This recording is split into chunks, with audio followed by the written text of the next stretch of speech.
right. It's on. We'll go away.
Derby fans, welcome back. Here we go. Last game, last skate for the 2024 Besterns tournament here in lovely Denver, Colorado. I am Captain Motorboater. Alongside me is Mortal Wombat. Wombat, good to have you on the call for this last game. An exciting match we've got featuring Fort Collins, Colorado. The FOCO Roller Derby Micro Bruisers are taking on Rocky Mountain Roller Derby's 5280 Fight Club. Letting us beat all of the skaters for the Rocky Mountain Roller Derby Fight Club. Wombat? We have Pink Flamingo, Oive Maria, Killer Copperhead, Jackie Lope, Cinderella, Peach Clobber, Sweet Destroy Her, Disastrous, Sweet Cyanide, Ruth Slater Ginsburg, Hannah Smash Tana, Slim Skatey, Luna, Out of Bondage, and our vintage but still wonderful Badass. And now to meet the Micro Bruisers from Fort Collins. 010 is Sid Vicious. Number 15, MDK Demolition. Number 187, Double Destruction. 1870 is Puffer. Number 211, Mama Crass. 313 is Haterade. 514, Parks and Rec. Number 54, Widow. 555, Spilly Idol. Number 262 is Peter Panic. 717 is Emery Bordeaux. That's my French. Number 80 is Breezy. Number 96, Jacqueline Hyde. 999 is Fireball. And the captain, number 20, Dead Zeppelin. Our official skating and non-skating, we have Stack Trace, Just Eric, Bill of Fights, Rockin' Butta, Darth Vader, Pterodactyl, Hyperlinks, Chuck Norris, Zookeeper, T-Rebel, Cat Sergeant, Thomas the Dank Engine, Arson, Milfin Cookies, Prince Albert, and I think that's Guns? Guinness we're going to go with. And just like that, 30 seconds to roller derby. Excited to have you all, you Derby fans, with us on the stream. Last game of the competition of the tournament weekend. I expect a very good competition between these two. Rocky's second game of the day. Indeed, Bud, and as I said last night, we got to love all these local teams getting together for a good game of Shove Thy Neighbor. I don't know if we'll have to redraw any borders or territory lines after these contests, but we'll see what happens when the dust settles here in Colorado. Unfortunately, the only territory lines that we'll probably be ripping up is when we have to move the floor again. If you don't love laying down track before and after roller derby, you probably don't love derby enough. And sometimes in the middle of a tournament. All right. Skaters are all lined up on the track in a tight position right next to the jam line. The Campfires and Coffee jam line kicks us off. We have Puffer for FOCO. And Sweet Cyanide.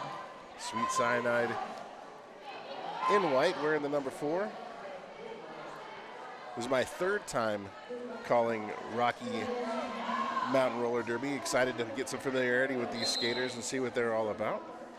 Well, I can tell you in the back, we have Oye Maria on the tripod, and Jackalope and Pink Flamingo. Sweet Cyanide picks up lead jammer for Rocky Mountain. And there's Copper at the front of the pack.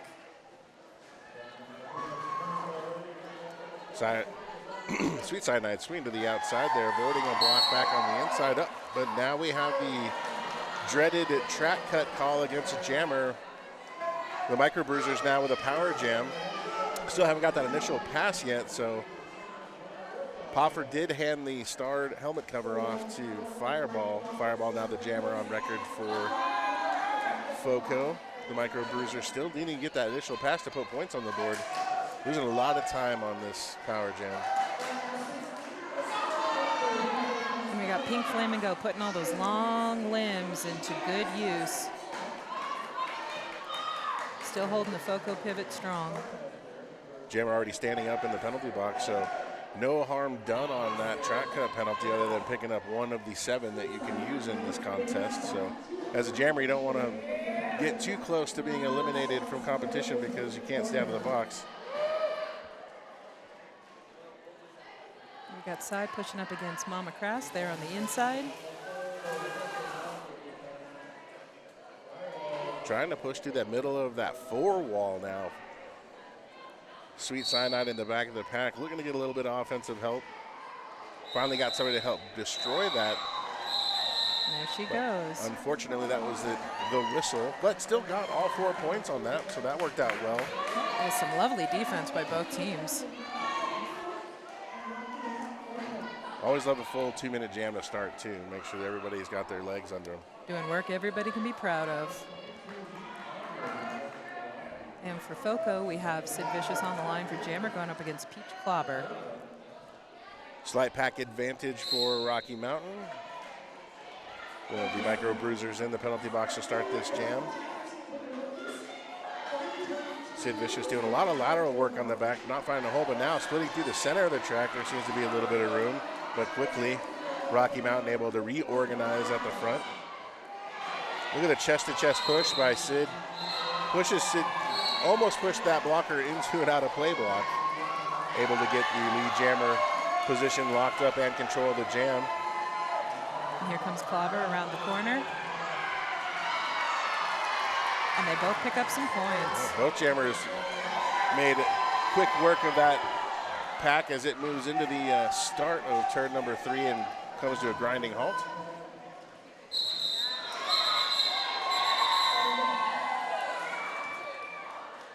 Nice work for both teams on that.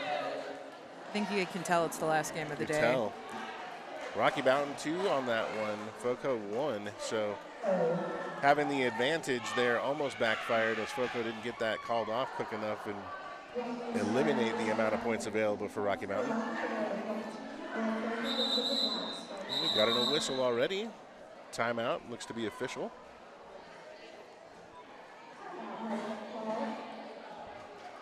Looks like we're double checking with the bench. There may have been looks like a track cut penalty call on Breezy in the last jam, but Breezy didn't hear the call and did not report.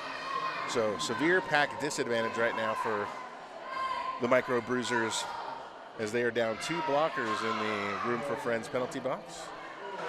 Which is my favorite name for the penalty box so far. It is so counterintuitive to what you want, which is no friends in the penalty box. You'd like to be the only person there, unless the friends are on the opposite team. Then you want them all. Spilly Idol on the campfire and coffee jam line. Going up against Cinderella, who takes a quick on the in and makes it through, and she is lead jammer.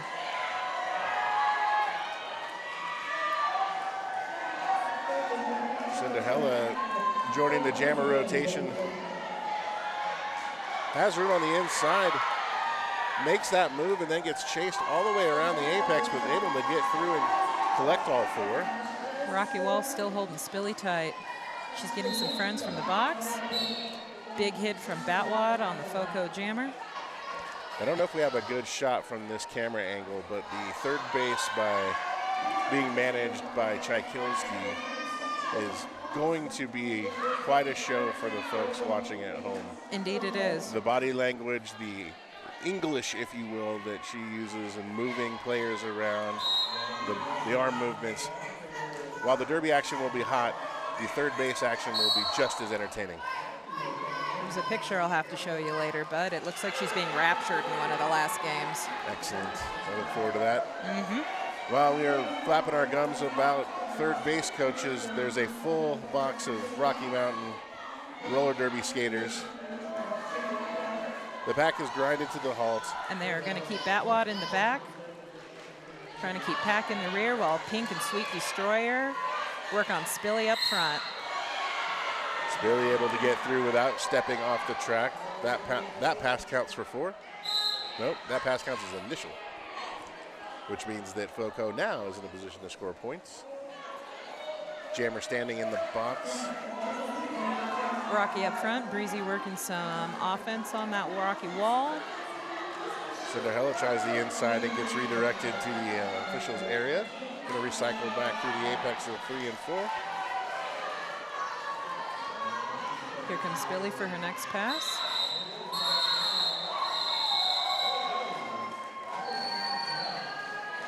Another jam complete.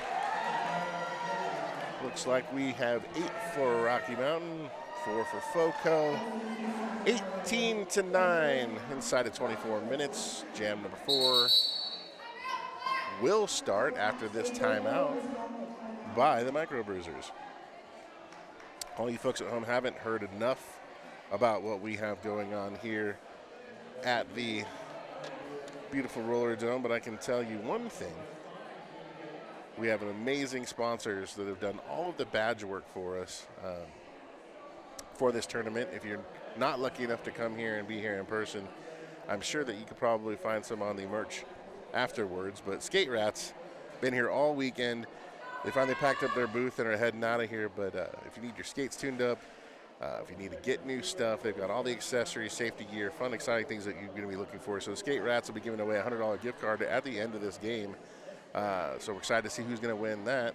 But make sure that you go visit them on their website, shop with them online at SK8RATZ.com.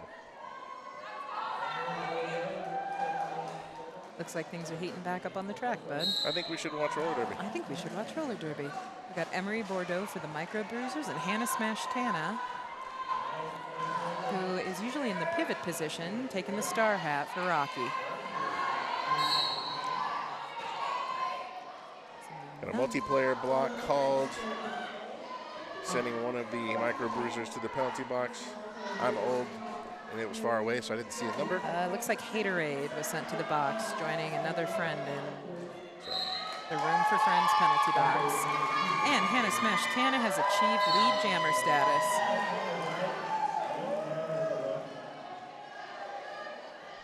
Hannah making her way around effortlessly through the pack. Lots of room on the inside for an uncontested 4. Great offensive blocking by Rocky Mountain. Yep, that would be our killer Copperhead, who is all over the track all the time with those long legs. She's joined by Luna and Auto Bondage and Oive Maria. Emery Bordeaux still trying to get an initial pass completed. Oive Maria continuing some outstanding blocker work. Really started the first 3 games as a jammer and now switching over into a pivot role and showing off amazing blocking skills. We got Jacqueline Hyde really mixing it up and holding Hannah Smash Tana, and they called a jam. Ooh, track cut in turn 3 was the call on Emery Bordeaux, which means it's going to be a power start time now for Rocky Mountain.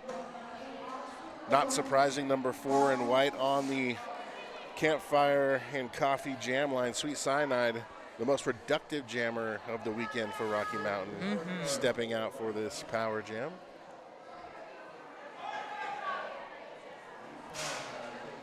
Also a blocking advantage for Rocky Mountain, so they should have no problem And she doesn't. Putting some points on the board in this power jam. Pivot standing up now in the box for FOCO. The micro bruisers are going to need a little bit of help on track, but not before 4 points go up on the board for Rocky Mountain. Micro bruisers looks like we've got Jacqueline Hyde, Fireball, and then they've got some friends who are rejoining to help them in that wall. Breezy just misses Sweet Cyanide.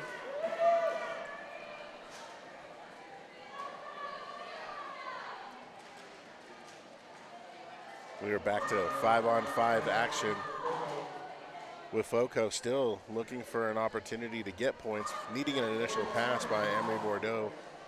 Emery was not successful in the last jam at getting the initial pass, and now coming straight out of the box, really trying to stop the bleeding. And we've got Pink in the middle of the micro bruisers wall, trying to break it up for her jammer. There's Sweet D, Badass, and Pink Flamingo holding Emery Bordeaux. Micro bruisers captain Dead Zeppelin was manning the top of their tripod. Emery Bordeaux able to get through. Oh, but a track cut once again. Dear, and we've got some Pink on Breezy action happening, breaking up that pack so Cy can slip on through.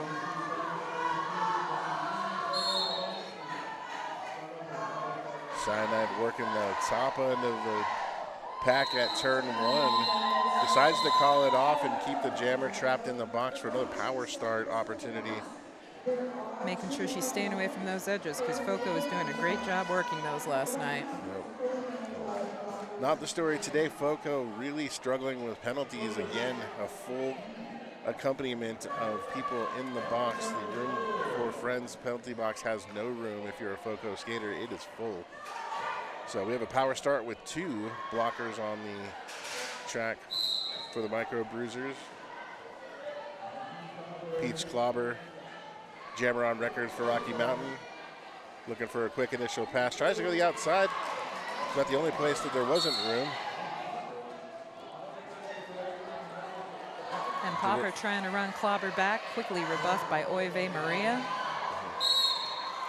Popper in the box now for a directional contact.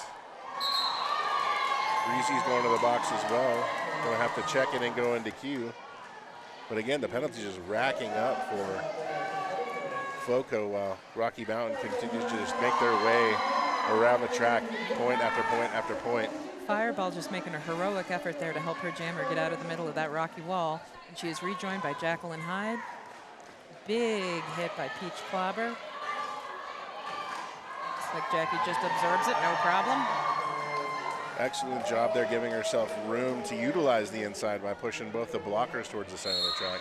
And Emery has the star hat off. Clobber getting popped by Poffer. Organized 3-wall put together by FOCO.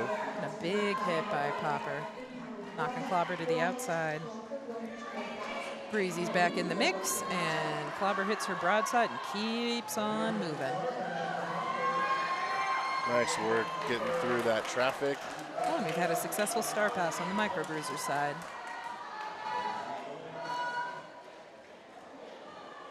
Clobber intent to let this jam keep going. Trusting that the defense is going to be able to hold back. Looks like Poffer is carrying the star right now. Four points on the board for FOCO. And that's the jam. That's going to wrap up pretty quickly there. That was a nice long one. We've had 3 2-minute jams already. So 50% of our jams have lasted the full 2 minutes. And for folks at home, I'm sure you know what an accomplishment that is for both teams and also what a personal hell that is. We'll see what jam number 7 is going to feature on the Campfire and Coffee jam line. Number 15 in black, that is MDK Demolition. Up against Cinderella, and MDK had some great jams last night, so eager to see how this goes. It's an official timeout. Some conversations with our outside pack refs, as well as some conversations with our scorekeeping team to make sure that everybody's got everything in line. Hope you're watching this on the Rocky Twitch channel. A lot of good things in life are free, but it's not stream. Stream's not free. So please like and subscribe to the channel.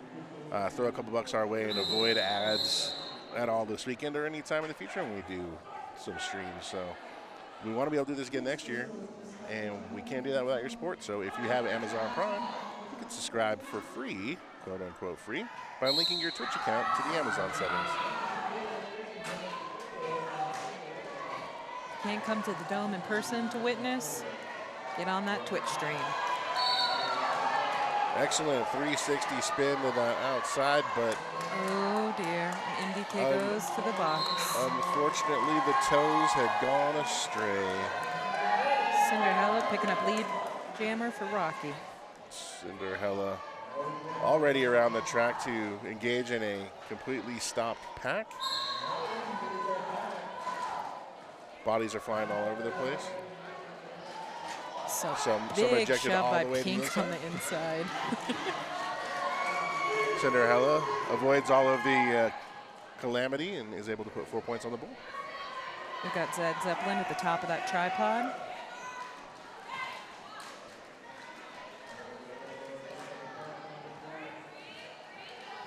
Cinderella chest to chest against that 3 wall, gets a little bit of offensive support, but accidentally steps out, able to recycle it into a perfect offensive position right here in front of us. And now again, pushing hard against that 3 wall, trying to find leverage, trying to get under Fireball, but Fireball very, very stiff.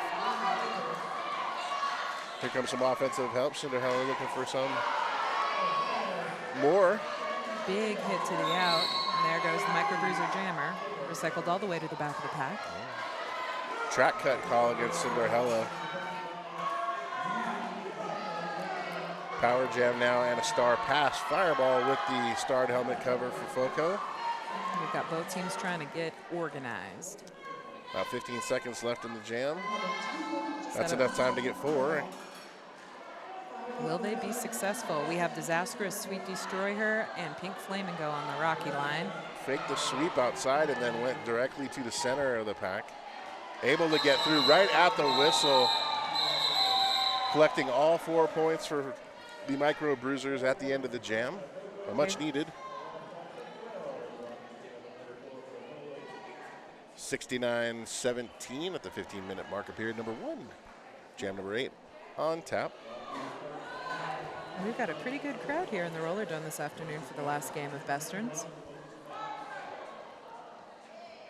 For those of you that couldn't join us, make sure you come out next time. Poffer, lead jammer for FOCO.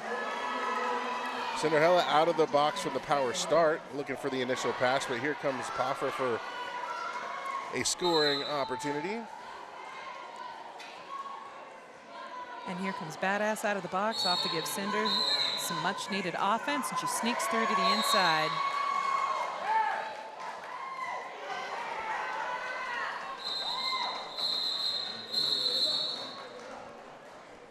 After picking up that quick 4 points. Micro Bruisers call off the jam, shutting out Rocky in jam number 8. We've got our jam refs, Engine and Arson, signaling points.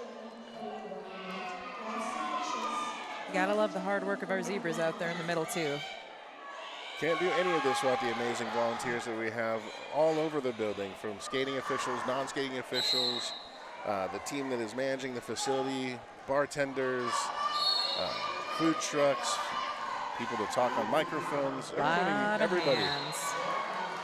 And we've got Sid Vicious still stuck on that Rocky wall. Hannah Smash Canna has made it through, picking up lead jammer for Rocky Mountain.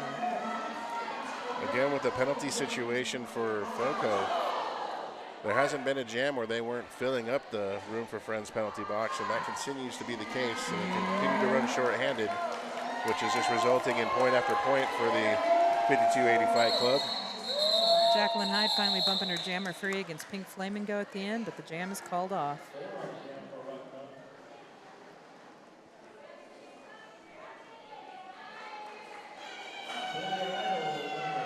(73-21). We're inside of 13 minutes at 12:50. Period number 1, jam number 10 about to take place. You may have seen number 4 in white before on this jam line. That's correct. You're seeing Sweet Cyanide once again. Going up against Spilly Idol. Spilly trying to funnel Cy where she wants to go, and Cy is out of that pack like she's on greased lightning.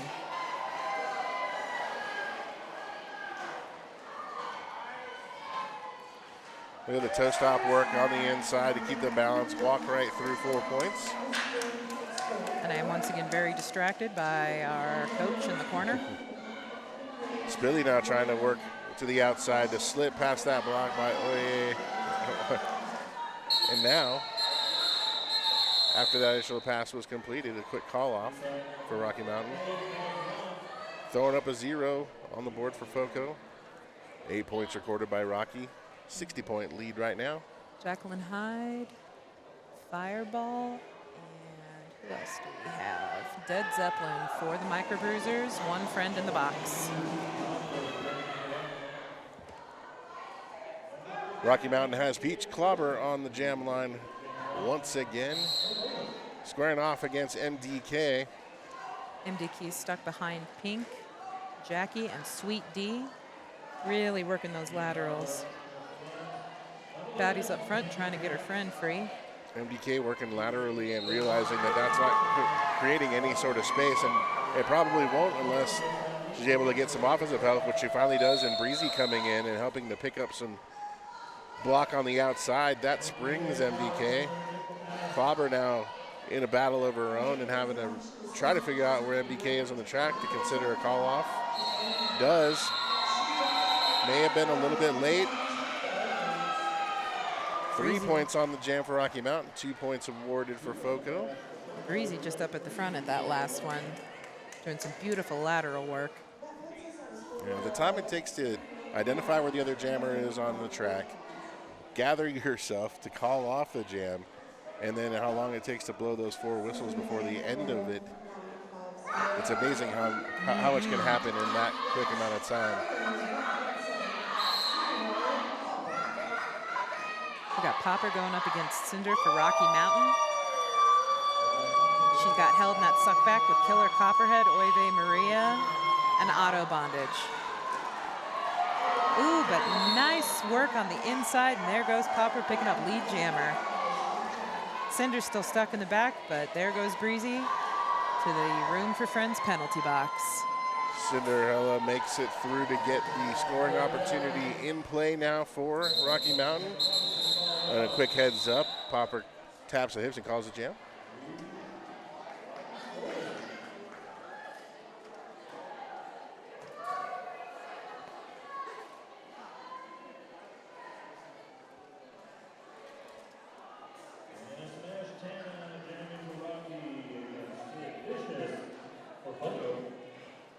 Sid Vicious for the Microbruisers going up against Hannah Smash Tana, who has once again taken the star hat.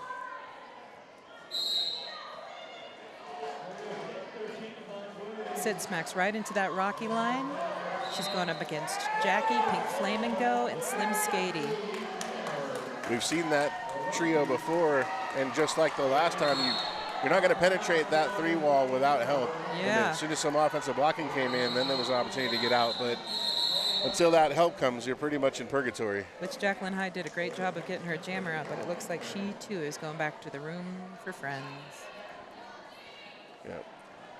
During halftime, we're going to have to do some math and count up the penalty situation for FOCO, because we have not started a jam where they haven't had at least one and most times 2 blockers in the penalty box. Mm-hmm. So by my calculations, 13 jams means 13 opportunities for people to collect penalties, and since you only get 7. And that often happens at the end of a tournament. People are tired or frustrated, or just kind of over being hit repeatedly in the sternum. We got Sweet Cyanide out in front for Rocky, with Spilly Idol quick on her heels.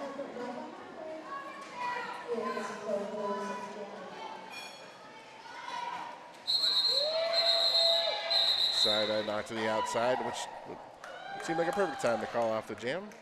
And both teams pick up points.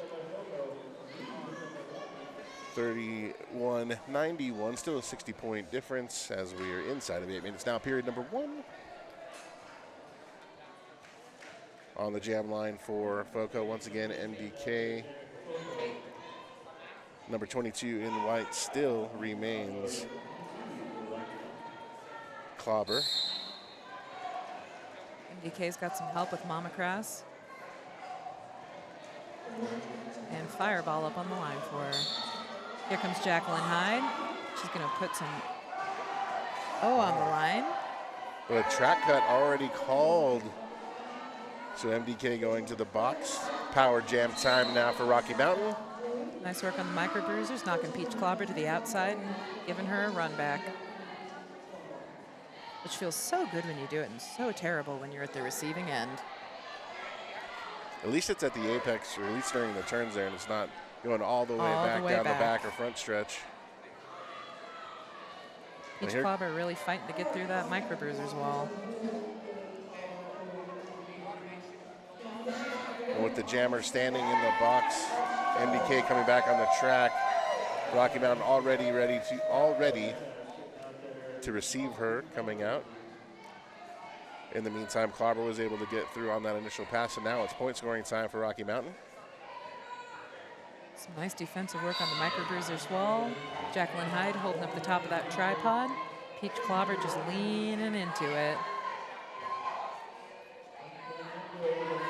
Flame in the box looked like a multiplayer, is what I gleaned from all the way over there.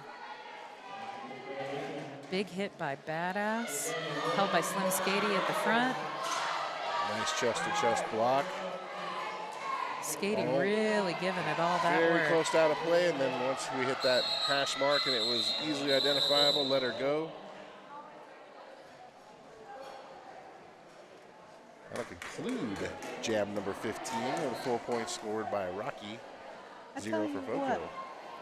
Bud, people always just ask if we punch each other all the time, and I don't think they notice how much strategy was involved with this game. Right. Strategy and punching. Strategy and punching. Minus the punching. Never punching. That's well, illegal. never punching on purpose.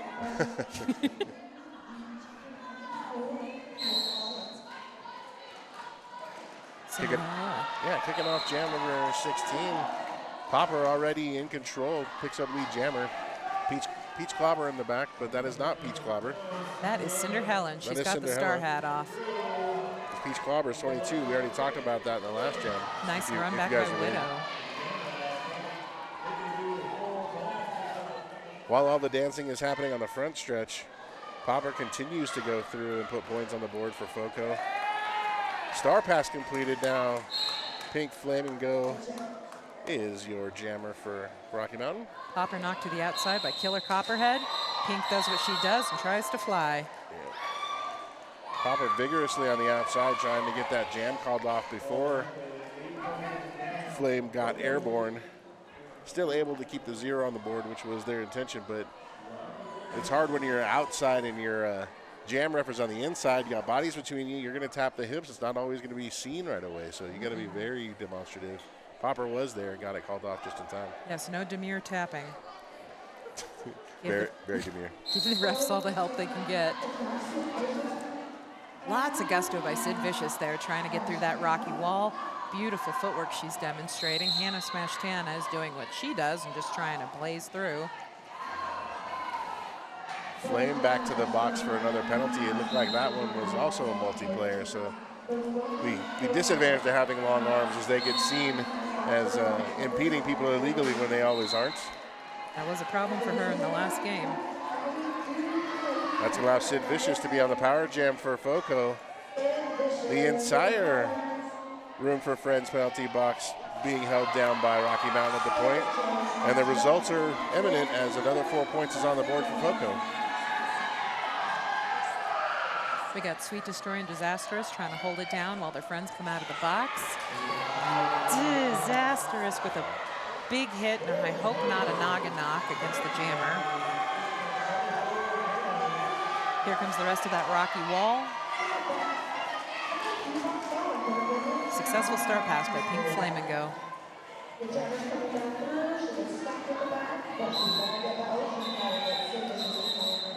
Sid Vicious calls off the jam.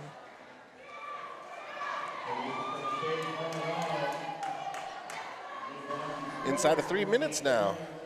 95-47. Couple of good jams in a row for the Micro Bruisers. And now, official review by the Micro Bruisers. What did they see? What are they interested in? What do they want to know? What would they like reviewed?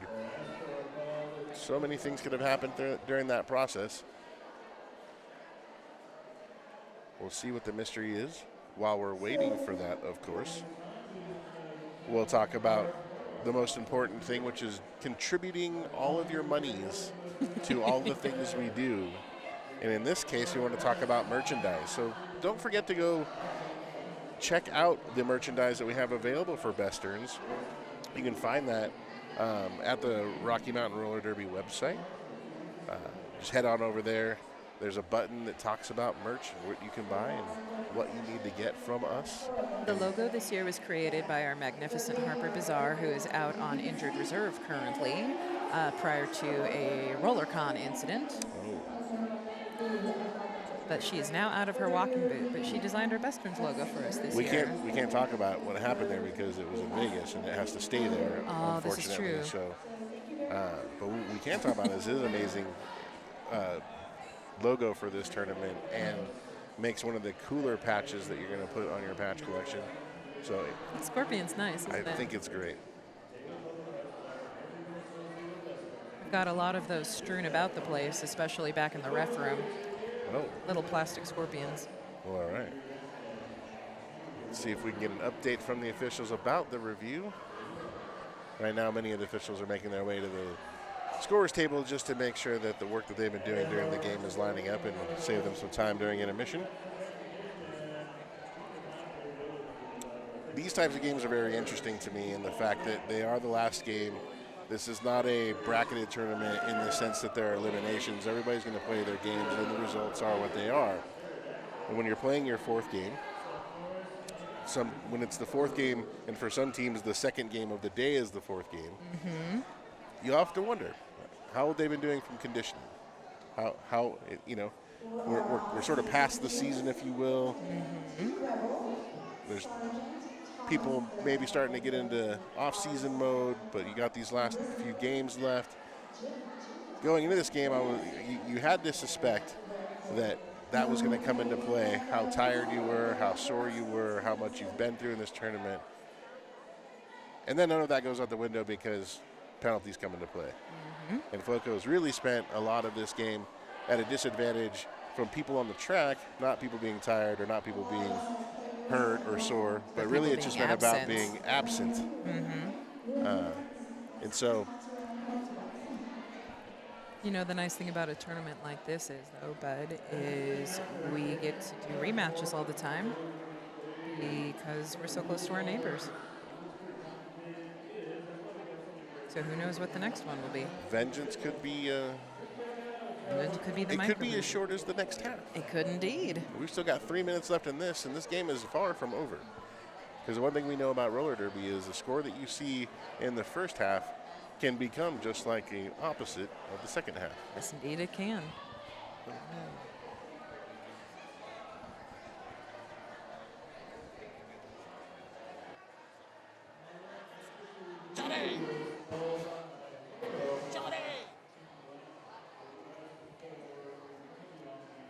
Penalties?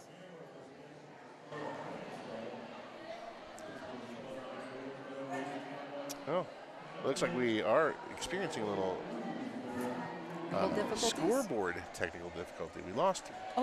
we lost our fancy iPad. I'm going to pull the curtain back. We have a fancy iPad that's a scoreboard in front of us, so the old folk like me don't have to look all the way across the arena to see the scoreboard. However, we've lost a connection on there and one of the scoreboards up on the screen, so a little bit of technical difficulty is going to slow down the last 2 minutes and 53 seconds of this contest. We're going to fill this with a bunch of nonsense. We're going to say things. Some will sound like we know what we're talking about. The other things are going to sound like that we're reading them off a piece of paper. We'll thank the volunteers a couple more times. You keep hearing us talk about the Rooms for Friends penalty box, but we talked about Rooms for Friends in a while, and what is it? I'm going to tell you what it is. Rooms for Friends, a wine bar. They're a friend of Rocky, located in the heart of Denver Art District on Santa Fe Drive. Room for Friends loves bringing folks together in a cozy atmosphere with great drinks and nibbles. The Rocky After Party favorite. Check them out in person or online at roomforfriendswine.com. And if anyone was curious about the MVP status from yesterday, the most recent thing I have on my list for the Bellingham Rocky game was Brink, Go-Go Gadget, Blazin, and Peach Clobber. And if folks are interested in today's games, we can also get those stats for the awards. Hopefully we'll see it on the stream, but if we miss that portion of the broadcast, there is an overall MVP that I believe will be given out after this. And I see a box full of goodies. It has the letters MVP on it and a bunch of stickers. All of those signs indicate that that's what the winner is going to get, and it looks awesome. I can see wheels in there. And was that a sponsored gift? I'm sure it was. I don't know by who. Is it on our sheet somewhere? I think it might be. I don't even know. We were getting asked about the MVPs yesterday. Tournament MVP award sponsors. Here we go. The tournament MVP award sponsors includes prizes from Rydell, Rude Chicks, Campfires and Coffee, and Skate Rats. It'll be announced at the end of the game today. So all that information I just told you about, this beautiful red box with a bunch of stuff in it, those are the fine folks that brought it to us. It's very nice of them. We're not eligible No. because we talk on microphones, and they think that that will give us an advantage, that we'll get some sort of favor because we utilize our words to encourage people, not the stuff we do on the track. And by we, I mean you, because you skated, and I just watched a lot. Really, my quality time with you, Bud, is its own reward. That's if I had feelings, they would come out right now, but I'm dead inside. That means a lot. That means a lot. We're still working through the technical difficulties of the scoreboard, and if you have any experience in roller derby does not happen without accurate scorekeeping. And if we can't get that in the venue, then we ought to just stop and go home.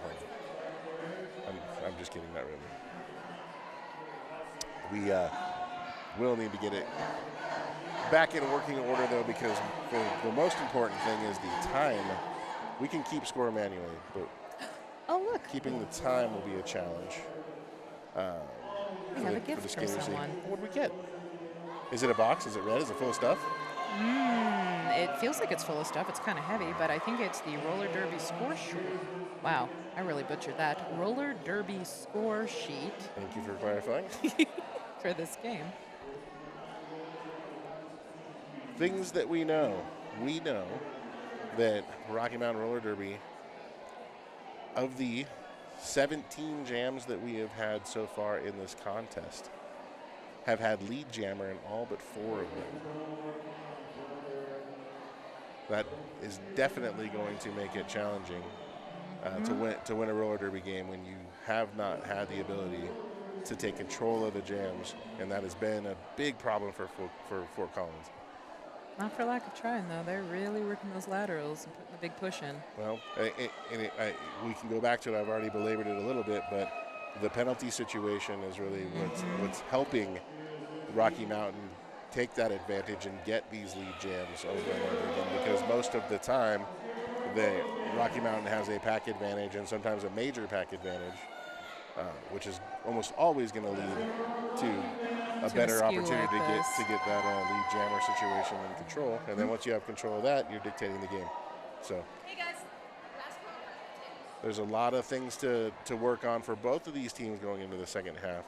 But primarily for Fort Collins, it's going to be penalties and then finding a way to get their jammers out of the pack immediately and start to gain some more control of this game by taking control of those jams. Well, they'll certainly have plenty of time to strategize during this unscheduled break. And I believe I just heard Chakilski run by, and if anyone for any reason is listening to the stream while they are in our proximity, it is the last call for the Wandering Potato food truck. You know what that means? What? That you and I don't get a chance to go get any more potatoes. Which is very sad because they made us a special dessert. We have fresh banana pudding. And pudding is always good. Scoreboard is back, baby. As you can probably hear around me from the multitude of amazing volunteers that are helping us keep this thing rolling, We have made technology work again. Now we got to get the clock to stop and reset. Get it digitally displayed on our scoreboards here in-house, and then we're going to be get ready to get back to roller derby in just a moment. Thanks for hanging out with us. Hopefully haven't bored you to tears with our commentary so far. But Wombat, if you're in this game right now and you're playing for Fort Collins, what's your message to your teammates? I would want to remind them that this is a sport we pay to play, and if you're not enjoying what you're doing, you're not going to be as effective. That sounds a lot like have fun. It does sound a lot like have fun, isn't it? Sounds a lot like have fun. Yeah, because I find when there's a big point skew on the board that if I remember that I like my friends and I usually like the other team, that usually makes me play a little bit better. To the flip side of that coin, you're on the bench with Rocky right now. What are you saying to your teammates? Keep doing what you're doing. Okay. And to not get cocky, because as you pointed out, there is often a big flip-flop at the end of games like this. When you've got a lead like 50 points, or in the neighborhood of 50 points, what do you think is harder to keep a team doing? To stay focused or to stay motivated to put up forth max effort? Does the effort come across or does the focus fall apart first? I think the focus falls apart first, primarily because everyone starts trying to play one-woman army, and this is a team sport, and that doesn't work out so hot. So that stay together, find a friend. It's a big theme in your communication, friendship. Friendship. That's where teams thrive, right? Mm-hmm. That's where teams thrive, is when the bond and the care for wanting to do well for yourself but better for someone else. That's how you continue to keep moving forward. Well, and I think that's primarily what Derby community is about, because we really can't do any of this without the other people. We ref for each other, we penalty box time for each other. It's a community sport. Derby fans, we are probably inside of a minute from getting back on track. Everyone's in position, about ready to get this rolling, but just a couple of more details, making sure that we have the right time on the clock for the game clock, making sure that scores are accurate, that we're stable in our technology. It's starting to look like we're just about there. The officials are all getting in place. The skaters are getting their appropriate places for Rocky Mountain. That means 2 in the penalty box, so pack advantage this time for FOCO. We're going to have both jammers starting jam number 18. It's Billy Idol and Cinderella for Rocky Mountain. The back of that jam line. You have a favorite Billy Idol song? Dancing with Myself. Excellent. It's definitely a pre-practice bop. I just wanted to ask if everybody got their order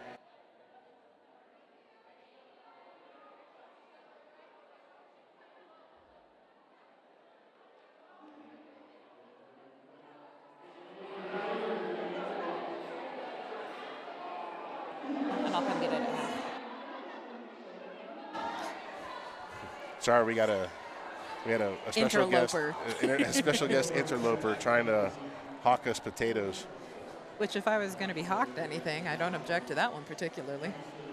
Especially wandering potatoes. We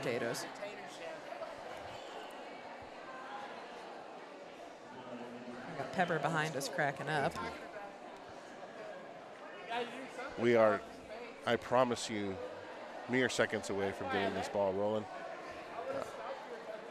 Just moments away. And if you need something to do, you can go do wall sits in sympathy of all of the teams who have skated this weekend. Wall sits, then sprint, then wall sits again, And then sprint one more planks. time. Plank a little bit. Get down on your tummy, get back up, get down on your tummy, get back up. Hydrate. Hydrate. Then do that all over again. And do that For 2 days. 2 days. I want you to do it at least 24 times over each day for 2 days. And then Oh, bud, what in the ham sandwich? We are clearing the floor here. all right. Both teams returning to their benches. We're going to pause the stream for a moment, and we're going to find out what's going on. So give us a few minutes, ladies and germs, and we will be back momentarily.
And we're back. Well, thanks for your patience, Derby fans. We had a quick warm-up because we had so much downtime. Well, basically about 10 minutes or so that we've been down away from action. So we gave a little 2-minute warm-up time for the skaters to get their muscles back into high-level athlete action. Thumbs up across the board. Everybody is ready. And we're to kick off jam number 18. It's been so long, I almost forgot who was going to be on the line, so we'll retell you. Looks like Spilly Idol. Ooh, who just made a lovely move to the inside, leaving Cinderella's Rocky Mountain, trying to push her way through that pack. Now, this is the second time I've watched where Spilly will utilize the other jammer and wait for them to make a move in a direction and then go fill their space where they just left and get lead jammer. Nature abhors a vacuum, but Spilly does not. It's wonderful, wonderful strategy right there. Oh, this time, no. Spilly has found their way to the Room of Friends penalty box. And here comes Hannah Smash Tana. Full complement of skaters now for Rocky Mountain. Shot to the rib section there is going to spring Cinderella through. And the Micro Bruisers are back down to 3 blockers. We're holding one in the back to make pack, letting Cinder do the push up front. Some nice work putting the brakes on Cinder from the Micro Bruisers. Widow just misses her. The clipper just enough to take her off balance and allow for a recycle up front. One-on-one chest walk now. That's a partner. Widow with a shot to the rib cage as well. Jacqueline Hyde politely requesting some backup there.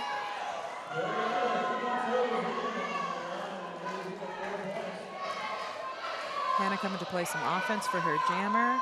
Here comes Spilly taking advantage. Never over the inside there. Not with Hannah in the way. Spilly taking a peek to the outside where Hannah happens to be this time. And Cinder makes it through the pack again. Spilly run back by Killer Copperhead. And Hannah Holden, Spilly up front, knocks her to the outside.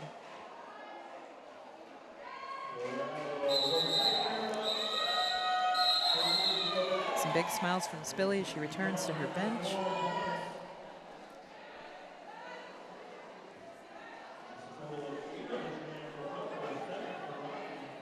Sweet Cyanide in white. Towing the Campfires and Coffee Jam line, squaring off against MDK once again. Full complement of skaters, 80 wheels on the track, 5-on-5. Gonna start off Jam 19. Whistle blows, the skaters roll. Inside, battling out with the microbruisers at the top of the pack. She's got Jacqueline Hyde and Fireball to contend with.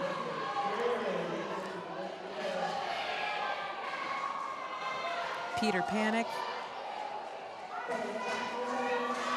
Giving Cy some static. And she slides and makes it through. Picking up lead jammer for Rocky Mountain. The single lead jammer. There's a gap on the end. Is Cy going to take it? Nope. She says, I'm going to blaze my own trail. Sneaks right around Jacqueline Hyde.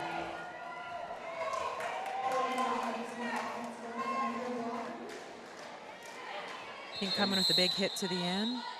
Yeah, DK saw a sliver in a window on the inside, tried to go for it, and was ceremoniously dumped to the inside of the track. It looks like Pink will be paying a penalty for that hit. It also looks like we have ended period number 1. We do have a 10-minute intermission followed by 2 minutes of derby followed by intermission. Schedule is right on schedule. The schedule is not scheduling. We're going to hang on for just a second just to double make sure, triple, quadruple check that we're not going to get any sort of official wordings before we officially call it intermission. If you can see on our scoreboard, the intermission clock keeps almost starting and almost stopping because they haven't blown the whistle that makes the sound for the official intermission, which means there's conversation to be had. We don't know if this is going to have an effect on either team yet, so everybody's patiently waiting. Look at that fine group of officials in the middle there. I like their color pattern, really. The choice of, juxtaposition between black and white together. It's majestic. It's like a beautiful brutalist painting. My entire outfit today that you cannot see because we are not on camera is in honor of our skating officials by wearing black and white. But no black Stetson that I see. No, that's true.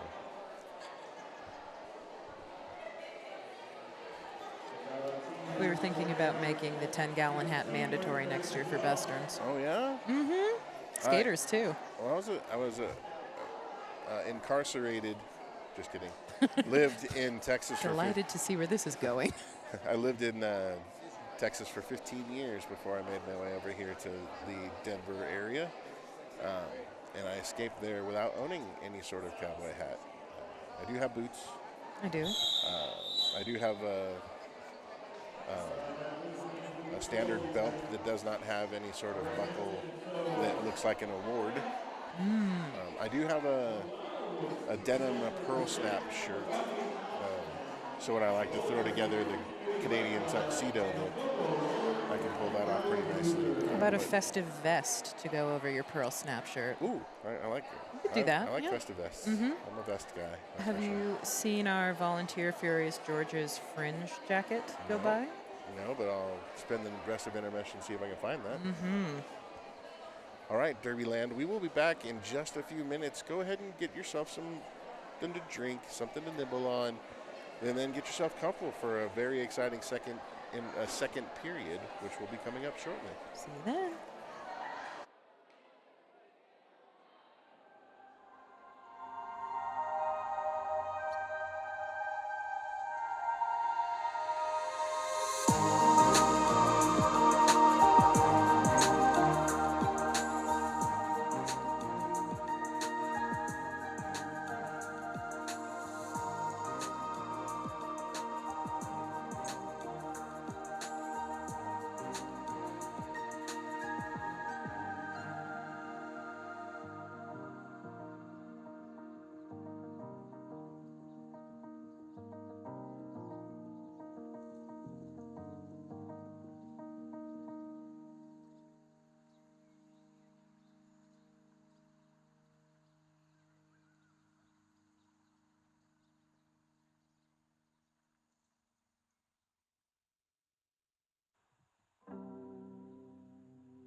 Welcome back, Derby fans, to Besterns 2024, hosted by the Rocky Mountain Roller Derby here in Denver, Colorado. Once again, my name is Captain Motorboater. Alongside me is the ever-exciting Mortal Wombat, who this is my second time doing this, so I appreciate everybody's grace and patience. It's funny, like 134th call, and you keep saying it's the second time. I like that you're telling everybody out in Derby land not to expect the greatness that they're going to get anyway. You know what? For somebody who told me that they have a cold, cold heart, you're kind of a warm and fuzzy guy, bud. I'm only warm because I'm a giant. Remember, ladies and gentlemen, Derby fans of all ages, if you're missing out on the merch, you got to get it. You've got to go right now to bonfire.com, go to Rocky's store, and pick up some Rocky Mountain Roller Derby merch, including all of the very special designs coming out of this weekend at the 2024 Besterns. 30 seconds to go. We'll do a quick recap. Rocky up by a cool 50 points. We've talked at length before going into the half about what's gotten us to this point. FOCO really needing to clean up their penalty situation. Multiple players in what we would call danger of not playing in this game any longer because of their penalty counts. Mm-hmm. Breezy with 6, if I recall. I can actually help with that because I took a picture of it. Did you? Look at, you're brilliant. Let's see. I believe it is going to be Fireball with 5. And Jacqueline Hyde is sitting on a couple as well. And also 5. Mm-hmm. So fireballing has 3 penalties, but one skater with 5, one skater with 6. That means that they're going to have to play a very clean game in order to stay in the entire contest. Everybody's on the track and ready to go. A blocker each side of the penalty box, so no advantage either way. But that advantage that we just saw happen right there continues to be a case where Sweet Cyanide is able to pick up lead jammer for Rocky Mountain. Not Spilly Idol on the jam this time, but Popper is the jammer on record for FOCO. Side sweeping through the pack, picking up 5. We got Oive Maria giving Popper a hard time. And they call the jam.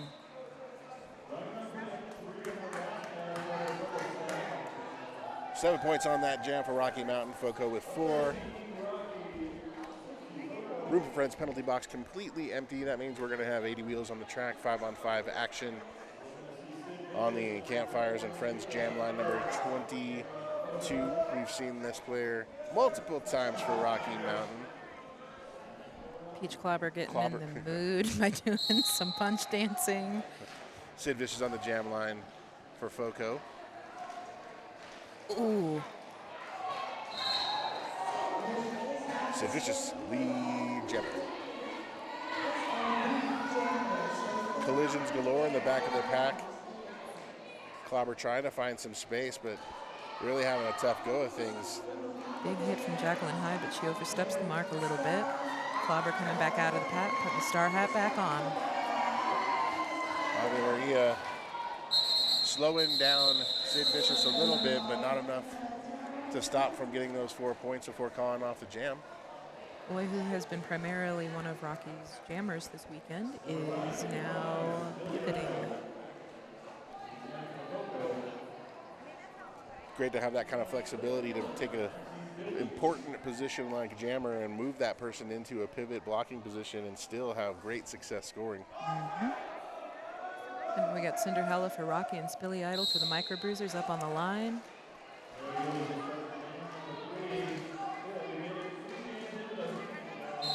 Billy really trying to make some effort through that wall with Jackie Lope, Pink Flamingo, and Slim Skady.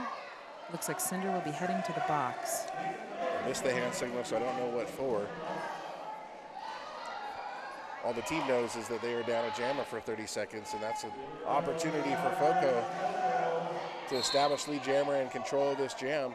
Especially with the Rocky Wall split up like that. We got Slim Skady up at the front trying to defend. Spilly now.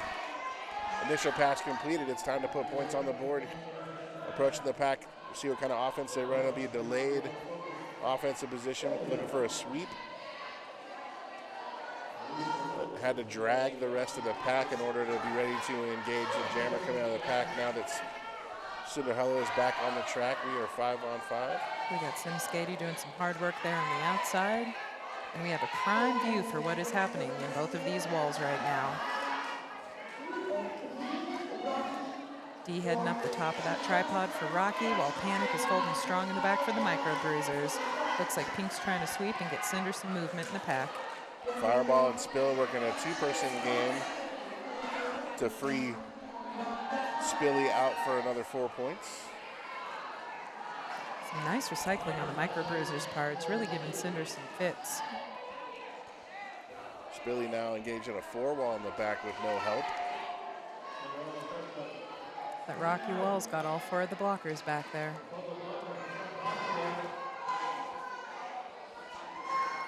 Cinderella able to get out after a very long bridge. Initial pass completed, and Spilly is now going to call that off.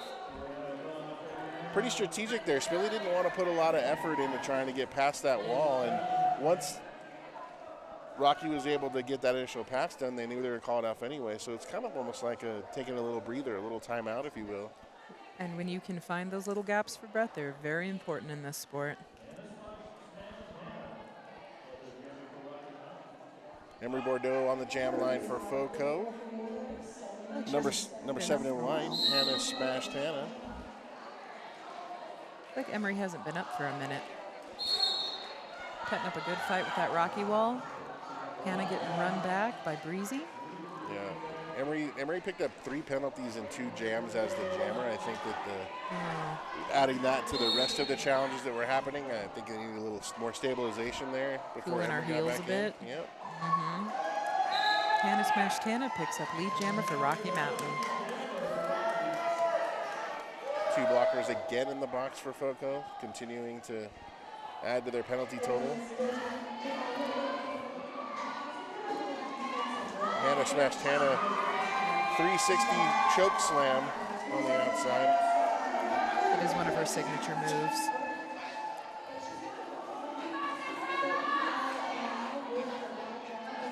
Now Hannah smashed Hannah, fakes inside, swings outside, single skate. Well, looks like a couple of those wheels may have hit the outside. Did not recycle, so we're going to have a power jam now for FOCO. Emery Bordeaux at the front of the pack now, pushed off the track. Emery trying to get through Killer Copperhead and Oive Maria. That is going to be something that will be challenging, except that fortunately for the jammer, Copper is on the way to the penalty box. That's going to make it a little bit easier with some help to get through on this pass, but precious seconds ticking off of this power jam. We've got 2 Rocky blockers in the box, and we've got Oive Maria and Ruth on the floor.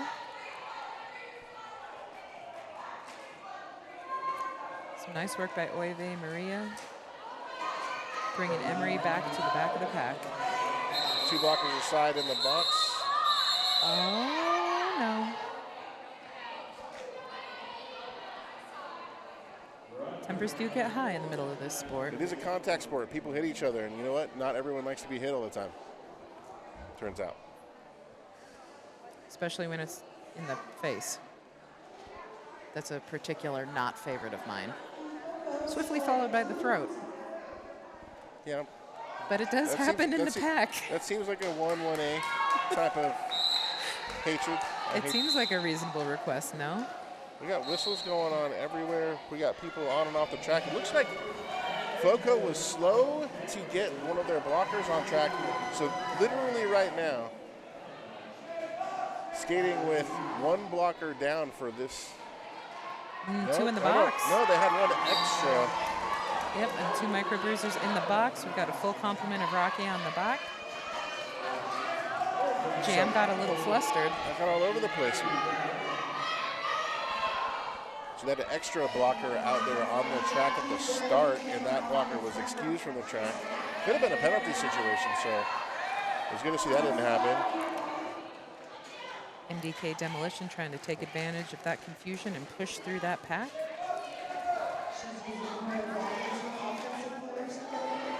This might be one of those instances where everybody's getting a little bit heated. Opportunity for us to enjoy 5-on-5 skating for the moment as everyone is back on the track.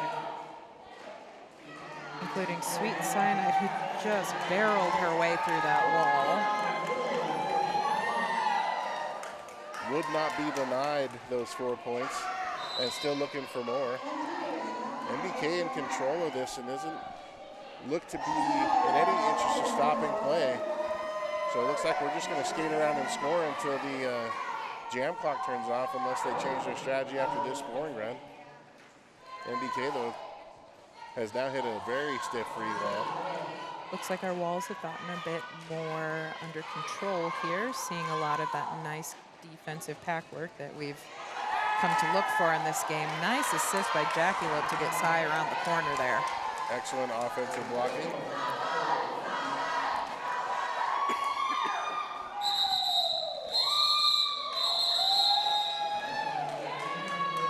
Well, that was kind of a wild one, wasn't it? The Wild Wild Bestern. Wild Wild Besterns. Yeehaw, good buddy. Timeout, Rocky Mountain.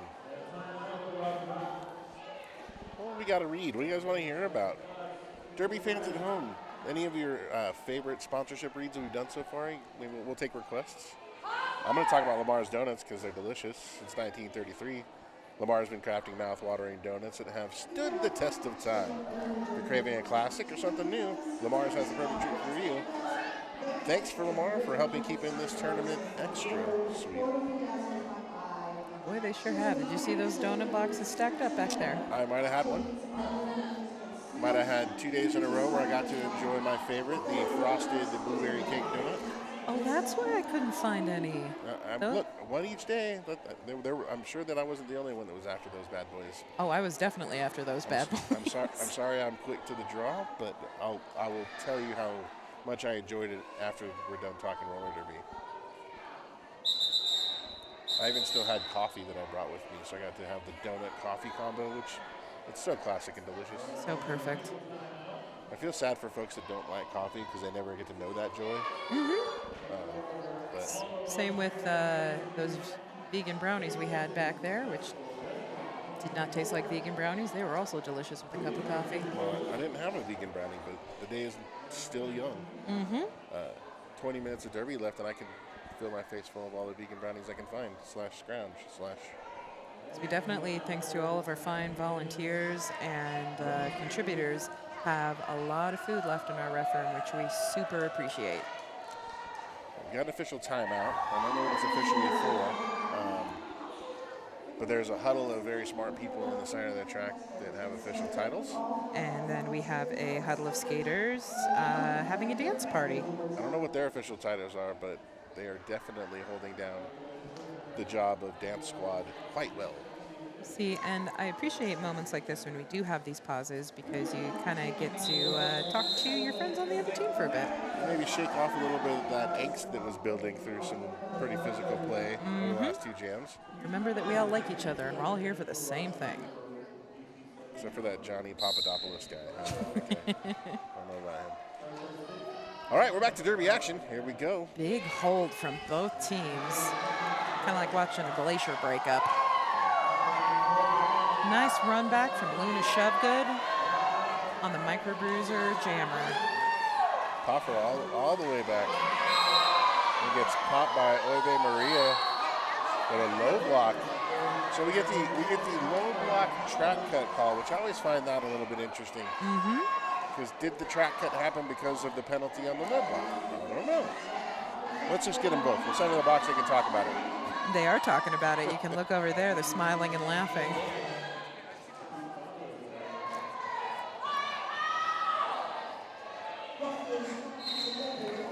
And Peach Clobber coming out of the pack, picking up lead for Rocky Mountain.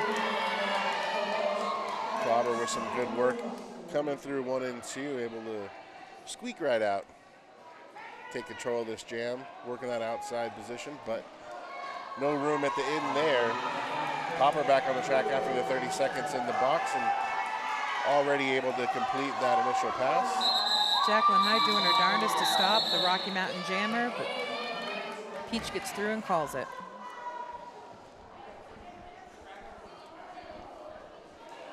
$137 to 85. 19 minutes to go, period number 2. Jam number 7 is going to feature skater number 7. See how I did that there? That's called a segue, my friends. Hannah smashed Hannah. Taking on Sid Vicious, 010 in your program, wearing the black for Fort Collins Micro Bruiser. And a mighty leap forward by both jammers. Sid has some beautiful fast footwork that I've really come to admire this weekend. Very rangy too, long legs. Mm-hmm.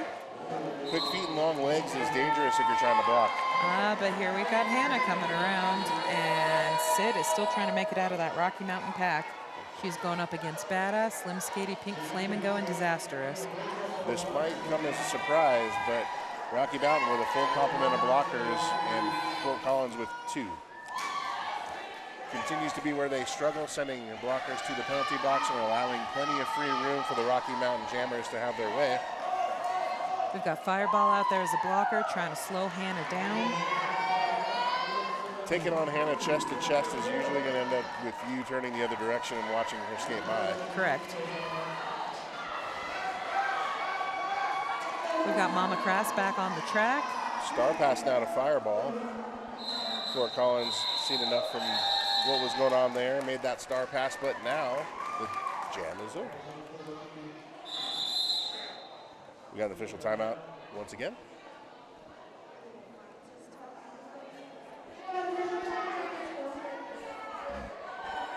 And we have my number twins, Billy Idol, up on the line for the Micro Bruisers, along with Sweet Cyanide for Rocky Mountain.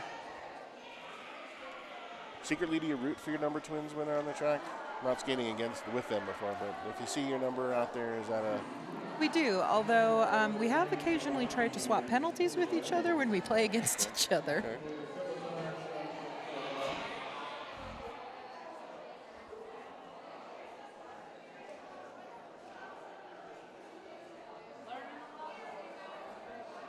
Still officially reviewing. 149 to 85. That was a 12-point jam for Rocky at that time. Again, the problem that Fort Collins is having is they can't keep enough blockers on the track to slow down the jamming opportunities, which is leading to all types of challenges. Challenges getting their jammer out, challenges stopping the jammer from scoring. Eventually there's going to be a battle of attrition. They're just going to continue to rack up these points, and then they're going to start losing skaters for the rest of the contest. Well, and it's difficult, we switch back and forth between offense and defense so often, but it's hard to do that when you've only got 2 friends. It's Spilly and Cy squaring up. Room for friends penalty box is empty. Full complement of skaters, 5-on-5. Spilly, nice step to the outside, quickly gaining lead jammer for Fort Collins. Micro Bruisers now with an opportunity to get some points back on the board. Here comes Sweet Cyanide out of the back of the pack, and we have 1 of each in the box. Spilly in the middle of a recycle. Sees Cyanide coming through and just calls off the jam. 3 points up on the board for FOCO.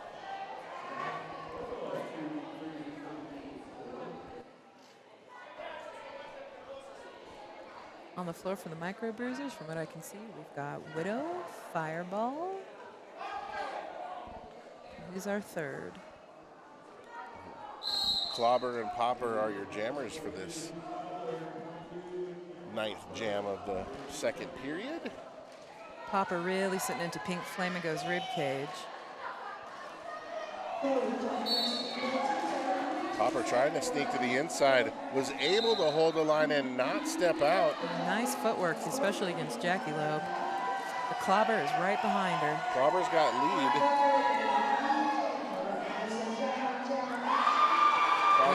Fireball takes a shot up. and Woo! tries the old knock her off the track, see if I can score points scenario, but Clobber wasn't having any of that. 0-0 on that jam. It's almost like it never happened. Like a dream.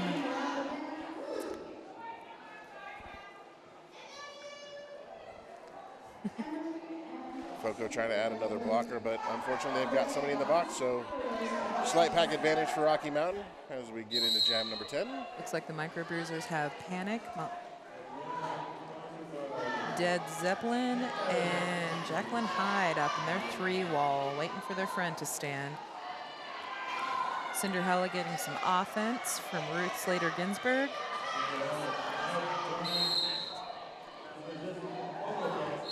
Some very dainty footwork by Emery in the back there.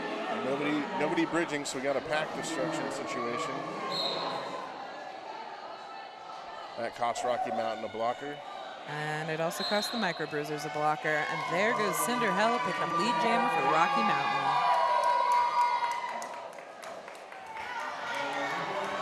Nice work from Bordeaux Emery. looks good. Nice toe walk on get that initial pass. Cinderella working up front, trying to find some space. A little help from some friends. Nope. Friends are way more interested in stopping points being scored on them, which is a good idea. Ruth and Oive Maria have to let Emery go. And here comes Cinder against the one blocker on the track for the Microbruisers. Got a revolving door coming out of the Rooms of Friends penalty box here. And Copper returns to the box.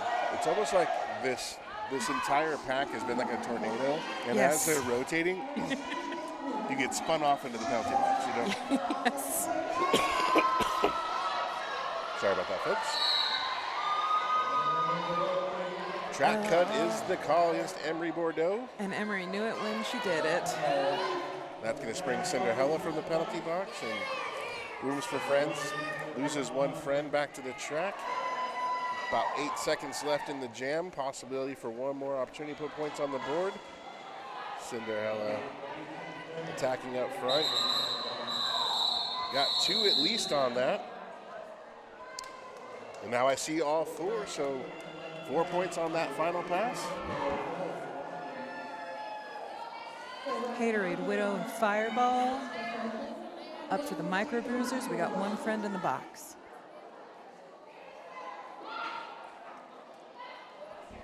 And that friend is the important friend because that is Emery, the jammer.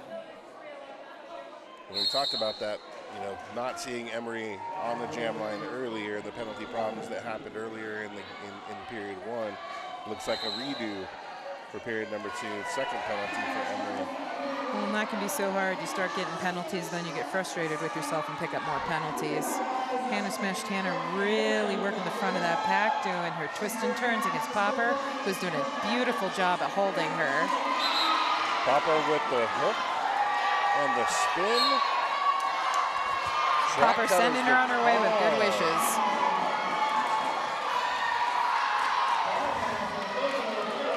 Pink giving one final love tap to Fireball as she comes out of the top of the pack for the Microbruisers, and Pink will be sent to the box. Slim Skady coming back to rejoin. Fireball swinging around into the apex, but then skated herself right into the brace 3-wall. Little offensive help on this power jam, but not able to separate.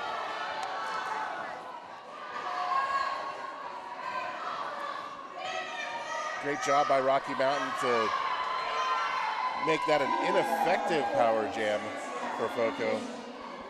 Fireball gathering herself as she comes back around that corner.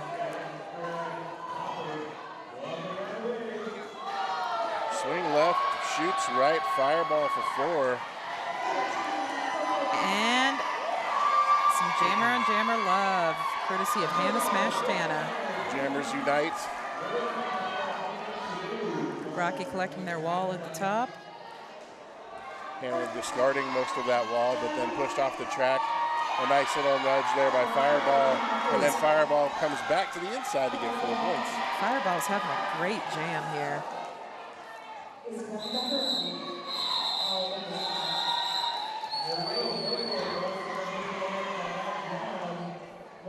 Quick 12-0 run on that power jam now.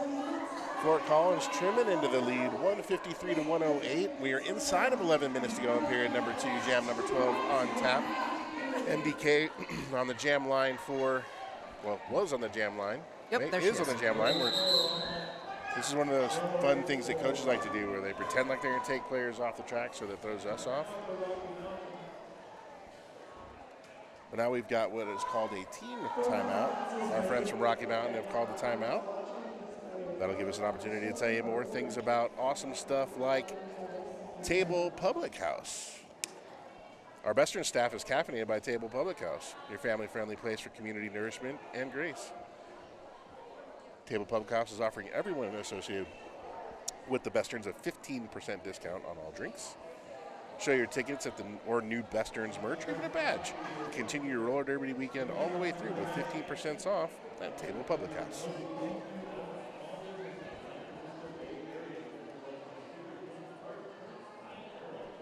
Timeout giving some confab time for both of the teams to discuss strategy for the upcoming jam.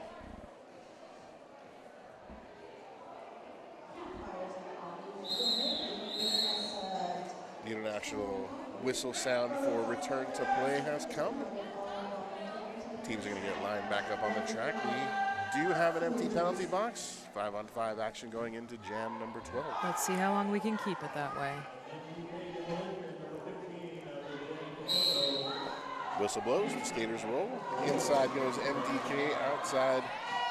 That's where Cyanide took a peek.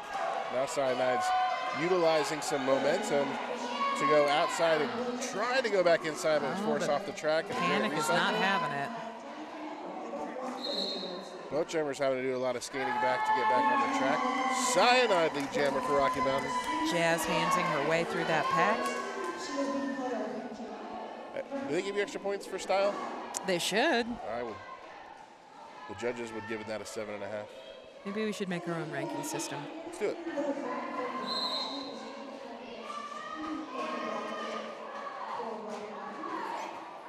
Auto bondage is sent to the box for Rocky Mountain, and Cy is out of the pack, picking up another 4 points.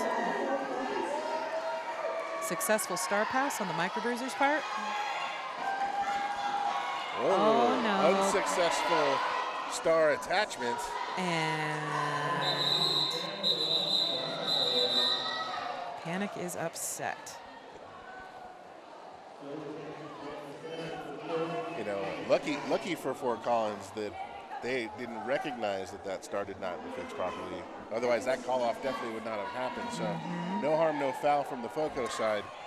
Missed opportunity for Rocky Mountain, but comfortably ahead. You're going to do what, you know, what your natural instincts are, which is when the jammers come in close, you're going to call it off as soon as you can. And 7 points, putting them at 0, you're going to feel happy with that almost every jam. So. Looks like we're going to start on some 3-on-3 for this next jam. Oh, yeah? That sounds fun. We're also having another official timeout. This time we have multiple groups of officials meeting in multiple places. Oh, yeah, that's always entertaining.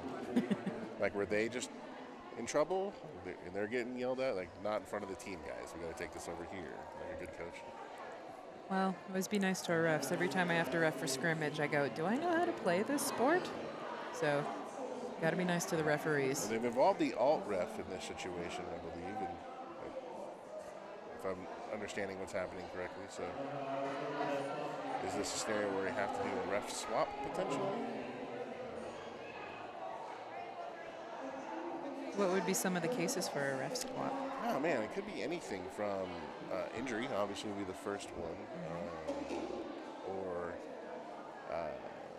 it equipment malfunctions or Things like that. things of that nature would cause for us to bring in our alternate referee. That's true. I heard one of our refs' plates broke earlier, which is always a major sadness. Yeah. I was hoping that skate rats could maybe hook him up.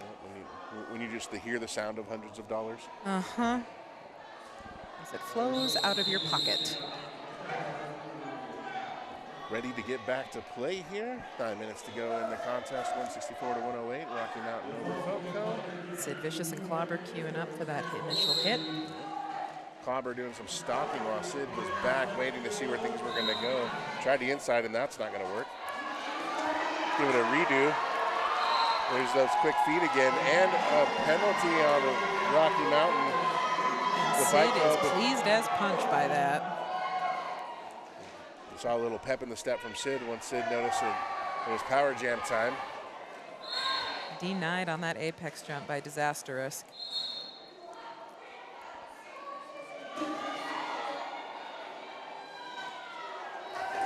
Risk, and here comes Jackie. That is a double wall of ouch.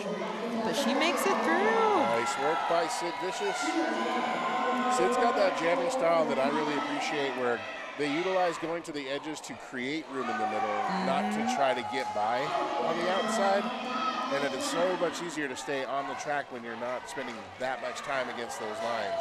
Trying to push your way through, because up against Auto Bondage, Jackie Lope, and Disastrous, that is not a fun place to be. Looks like Clobber's got the star in her hat and a successful star pikes to Slim Skady. Micro Bruisers coming back to play a little offense and help out their friend who calls off the jam. Yeah, Sid's gonna call that jam off, tired of being stuck behind that wall of blockers.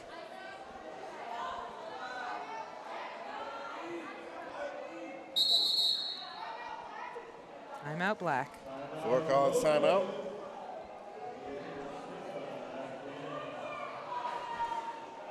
We got 7.5 minutes to go in the contest. Just about where we started the second period, with about 50 points separating the two teams. So that means, in a perspective, Rocky's really not playing all that much better in this half than Fort Collins is. No. Just Fort Collins is not able to chip into the lead that was set in period number one.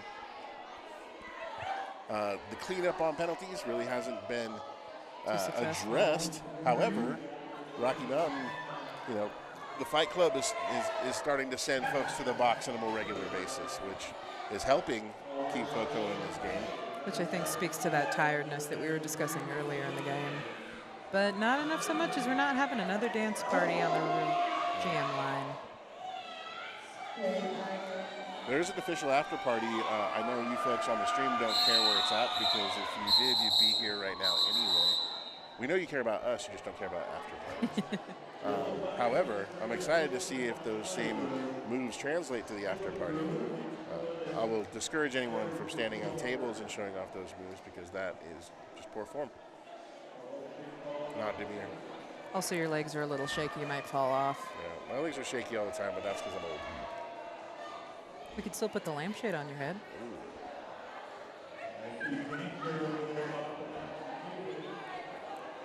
With some Micro Bruisers bench staff tapping out to have a confab.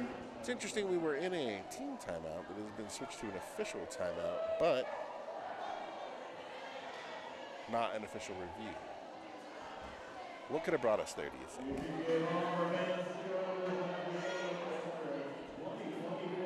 I don't know. I don't know either. I don't know. This one's going to be a mystery to me. Well, It looks important, though. Does look important. Oh, we're drawing numbers back on. Well, the meeting of the minds is concluded. We're going to... It's not a game till you come home with somebody's shoulder numbers printed on your face. In reverse, though. Yes. Got Hannah Smashed Hannah up on the line for Rocky Mountain. And 555, Billy Idol for the Micro Bruisers. It's a good number. It's a good number.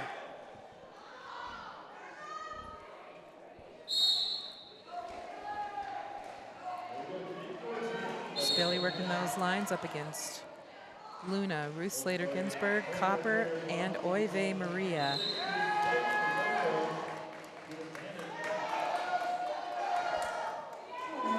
Double Destruction trying to come back and work some offense.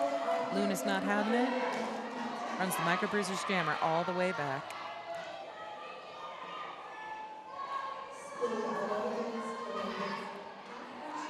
Micro Bruisers really putting up a fight against Hannah, who is going to the box. Hannah in the box. Penalty time, which means a power jam in front of Fort Collins. How they will utilize it to their advantage is yet to be seen. Spilly up front trying to break through that forward wall. Could use a little help and decided to go it alone against Ave Maria. Right here at the apex in front of us, just chest to chest. Copper coming up to try and bridge that gap. Oive a little bit more space. Gotta let that jammer go. Spilly real smart there because Ave Maria is a great lateral footwork skater, and the advantage that Spilly's going to have is just chest to chest push you out of play and wait till you either give me up or draw a penalty. Spilly getting recycled to the back. Hannah rejoining that pack for the Rocky blocker, trying to make her way through, giving Surf to the back. Double Destruction doing a good job of holding Hannah, along with Panic and Jacqueline Hyde. Luna and Copper now coming in to draw some offensive help as they've had to let Spilly go on that block. Hannah still locked into that 2-wall, now 3. Oi coming up to give some offense to Hannah Smashed Hannah. High block on Hannah, smashed Hannah at that whistle, so power start time for Fort Collins.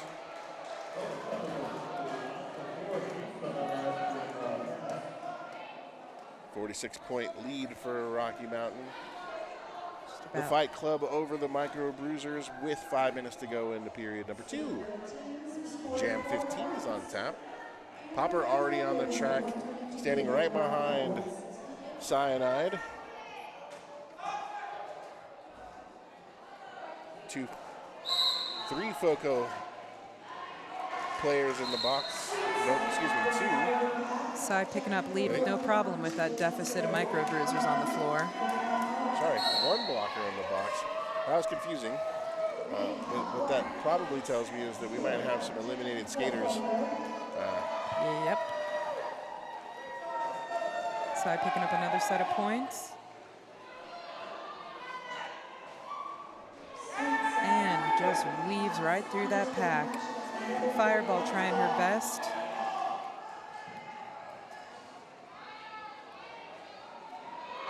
To get to where her jammer is.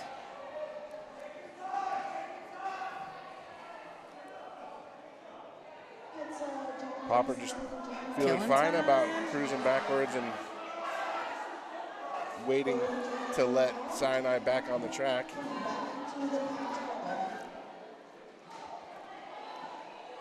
All that backward skating didn't seem to bother Cyanide at all. Cyanide puts 4 on the board. She's being told by the Rocky coach, Pool Boy, to keep on moving. 360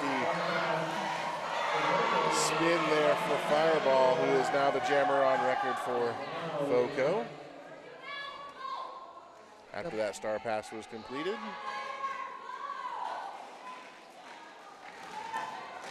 Big pile up at the bottom of the turn there.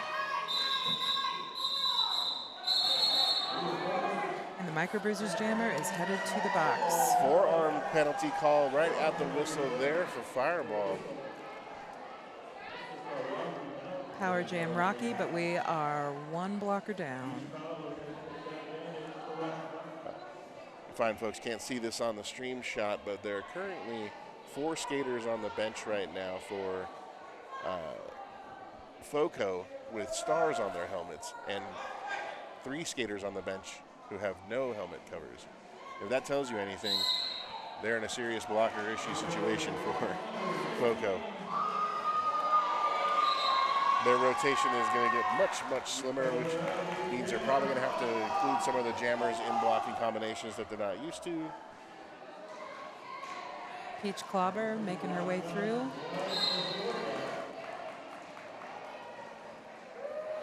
And Jackie Luke returns to the Rocky Mountain wall. Killer Copperhead has taken her place. Fireball back on the track now after serving that penalty. 4 points put on the board. Quickly through those Fireball. Made good use of that confusion. Let's see if Clobber can recognize the Fireball is hot on the heels. Does get it out and gets the call off. 2 points awarded for Rocky Mountain, none for Fort Collins. Excellent effort on Fireball's part, though. She really the hustle was there. Good heat. 194, 124. We're coming up on a minute and a half to go in the period. Cool Boy having words with Cinderella, jammer for Rocky Mountain, going up against Emery Bordeaux.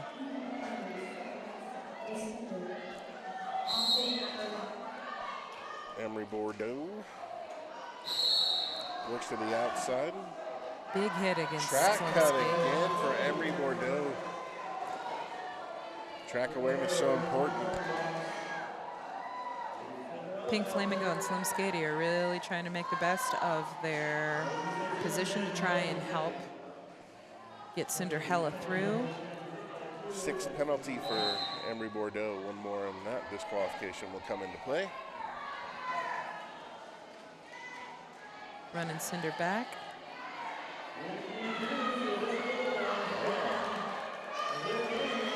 The jammer swap in the penalty box. Cinderella sits down. Emery Bordeaux is out now. Works to the outside. Popped off the track. By Pink Flamingo. Rocky chant starting as the game clock continues to dwindle. We're at 30 seconds now for the game. Victory imminent for Rocky Mountain. Slim Skady squaring up with Emery Bordeaux, assisted by Pink Flamingo.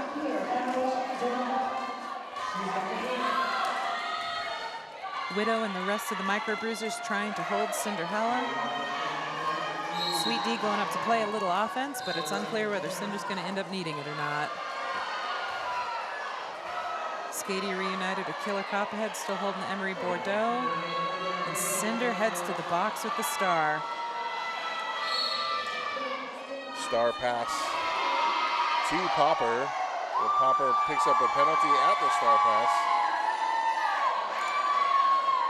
And Cinder says, okay, one last hurrah. I guess I'll go back around for 10 more seconds. Cinder outside. Takes a shot to the chest, knocked off the track, and a recycle. Good hit by Dead Zeppelin there. And a successful but unnecessary star pass to Slim Skady.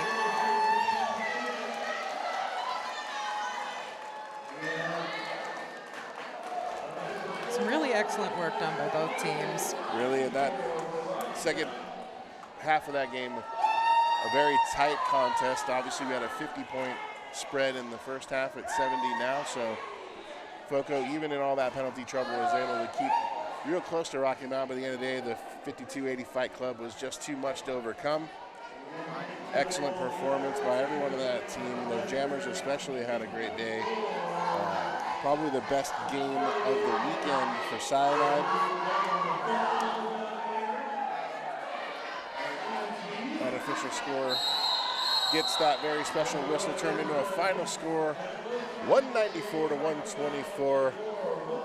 Rocky Mountain Roller Derby 5280 Fight Club with a victory over the FOCO Roller Derby Micro Bruisers. And they go to take their victory lap.